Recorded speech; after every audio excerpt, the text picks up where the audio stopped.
Irmãos e irmãs, então hoje vamos refletir sobre a palavra especificamente, né? O tema do cerco agora não vamos tratar, vai ser tratado na missa das 6h30.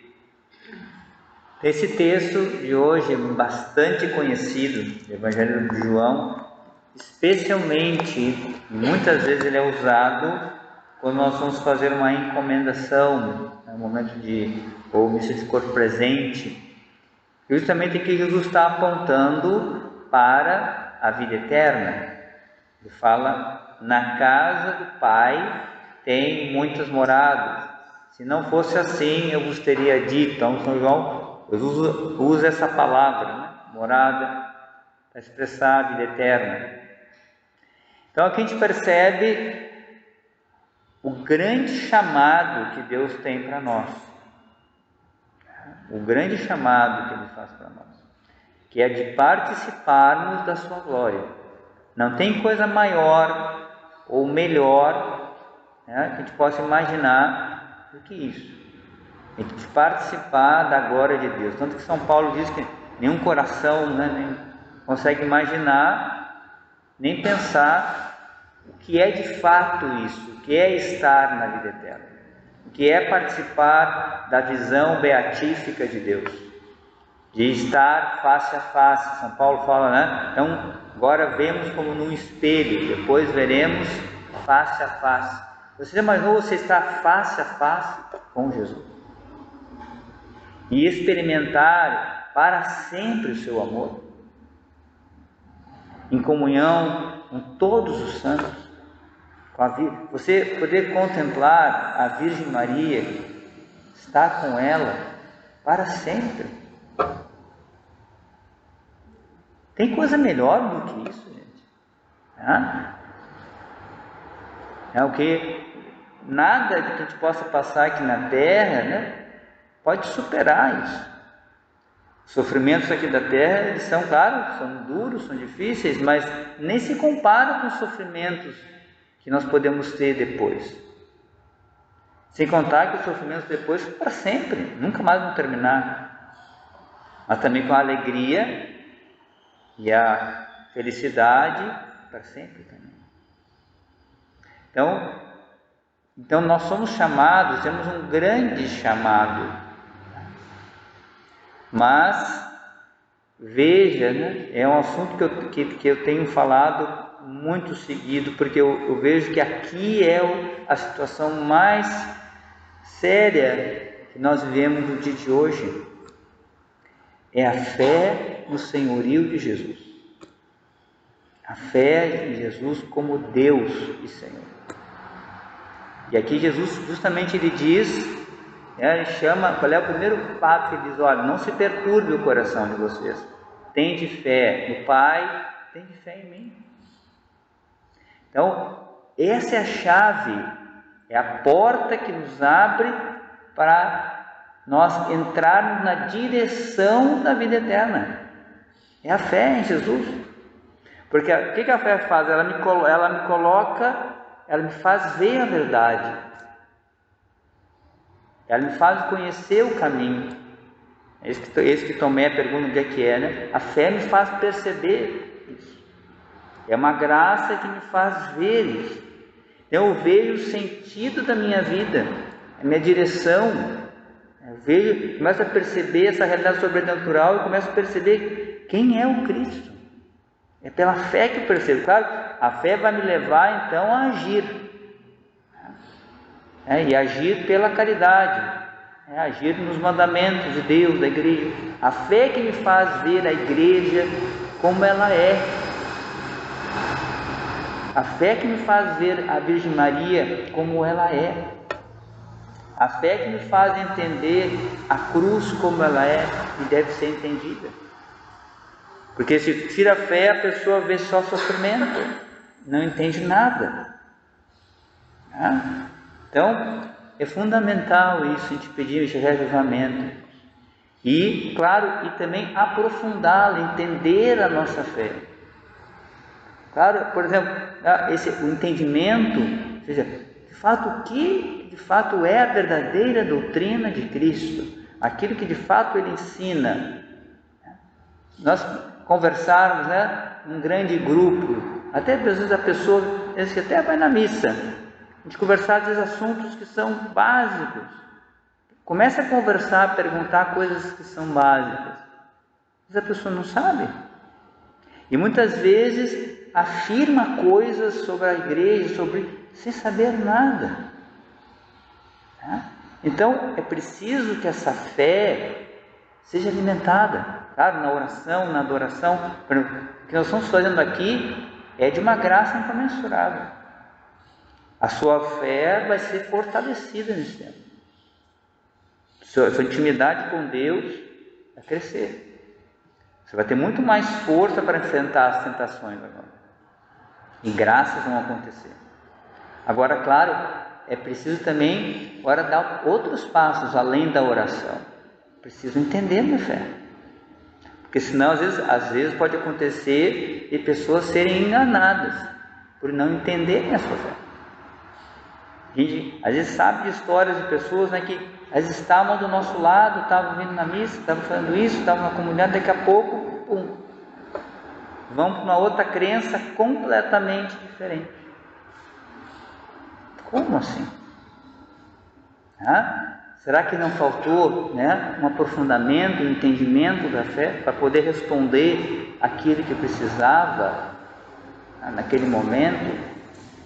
Então, hoje em dia nós temos muitos recursos, hoje em dia, né? Até cursos, formações online muito boas.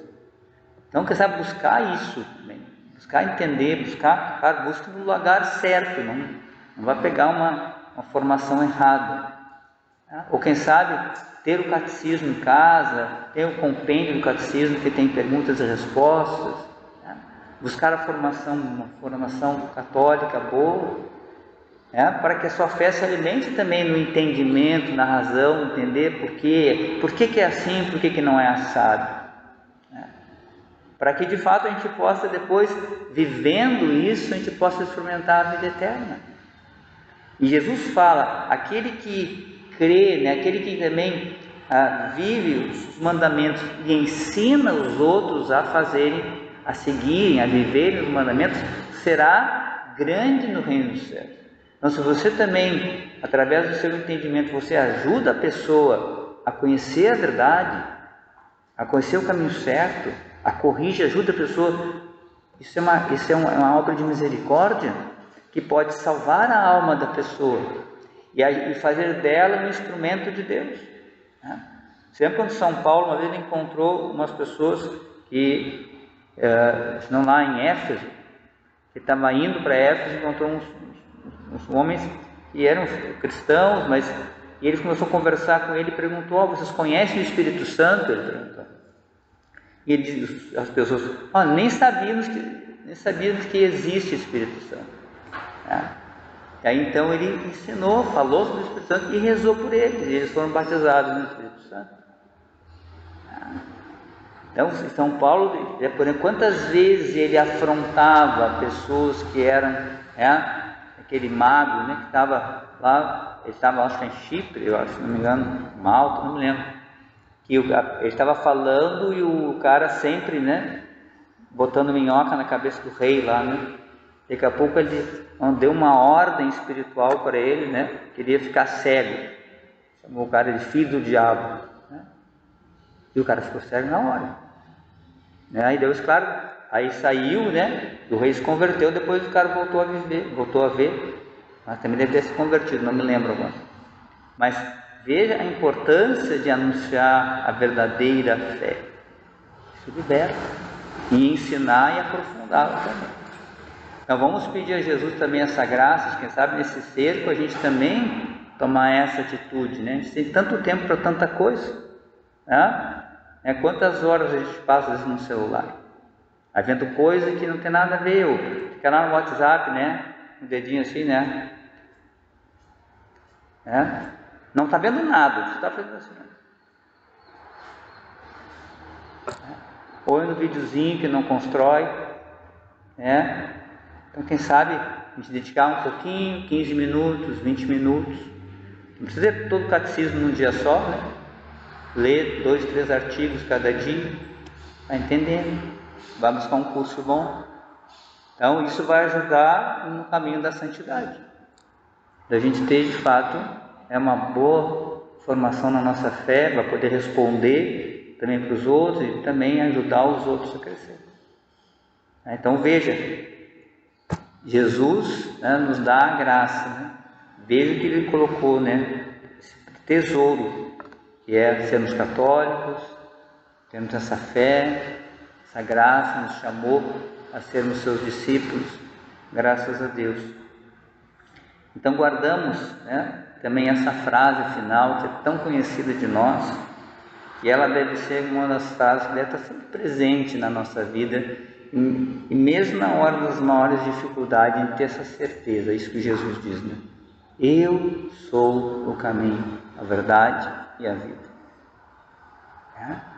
Eu sou o caminho, a verdade, a vida. Significa que não é mais um caminho, mais uma vida e mais uma verdade. É o caminho, a verdade e a vida. Somente Ele. E Ele termina dizendo: ninguém vai ao Pai senão por mim. Da profundidade disso, não é o Padre Miguel que está dizendo isso. É Deus que está falando dele mesmo. E dizendo: ninguém. Então veja a responsabilidade que a gente tem de anunciar isso às pessoas. Então que Deus nos fortaleça nesse caminho, né, de evangelização, que é tão importante. E aqui, nessa paróquia, sempre encontrou um terreno muito fértil, porque umas grandes missões, que era o grande baluarte do Padre Ladislau, era justamente a evangelização. E como ele estava à frente já das pessoas muito tempo atrás. Ele dizia, nunca me esquecer, né? Ele falava, isso há 30 anos atrás. Ele dizia: os católicos estão dormindo. E nós estávamos dormindo mesmo. Agora estamos acordando, eu acho.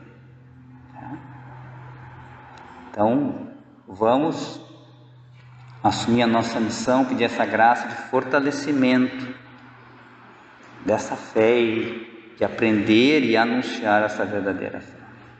Amém.